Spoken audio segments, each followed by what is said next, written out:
से दूर, खबरों से भरपूर। बातचीत करने के लिए तिरंगा यात्रा में आतिफ रशीद साहब, बीजेपी के राष्ट्रीय नेता और अल्पसंख्यक आयोग के पूर्व उपाध्यक्ष मौजूद हैं। आतिफ साहब, ओखला से तिरंगा यात्रा निकालने का क्या मकसद है? एक ही मकसद है, आज़ादी का 75वां वर्ष सेलिब्रेशन करना। इसको अन्यथा मत लीजिए। देखिए, हिंदुस्तान की आज़ादी में हिंदू और मुसलमानों की बराबर की भागीदारी थी। ठीक उसी प्रकार 75वां वर्ष सेलिब्रेशन करने में हिंदू और मुसलमान बराबरी के साथ, एकता के साथ, मोहब्बत के साथ, दिल में तिरंगा आन बान शान लेकर इस तिरंगे को सेलिब्रेट कर रहे हैं, इस 75वें वर्ष को सेलिब्रेट कर रहे हैं। जामिया आज़ादी का प्रतीक माना जाता है। जामिया एक बड़ी निशानी है आज़ादी के आंदोलन की। उसे किस तरह जामिया से क्लब करेंगे आप? देखिए, जामिया जो है, जामिया यूनिवर्सिटी आज़ादी का केंद्र रहा है, स्वतंत्रता संग्राम का केंद्र रहा है। उसी को मद्देनजर रखते हुए हमने आज जामिया मिल्लिया इस्लामिया यूनिवर्सिटी से आज अपनी इस तिरंगा यात्रा का अभियान करा है।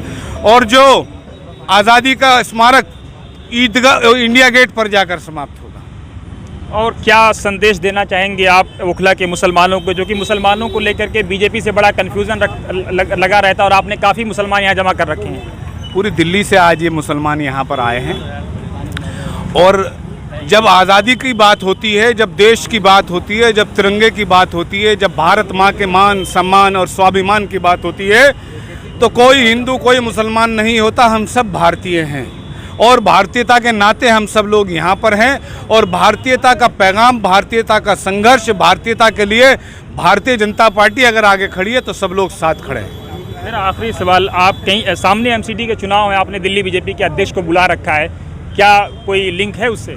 पता नहीं, मुझे तो कोई लिंक दिखता नहीं। 75वीं वर्षगांठ पे आपको दिखता हो तो दिखता हो। 75वीं वर्षगांठ है साहब हमारे देश की आज़ादी की, तो उसको राजनीतिकरण मत करिए कृपया कर। बहुत बहुत धन्यवाद। आतिफ भाई, आतिफ भाई।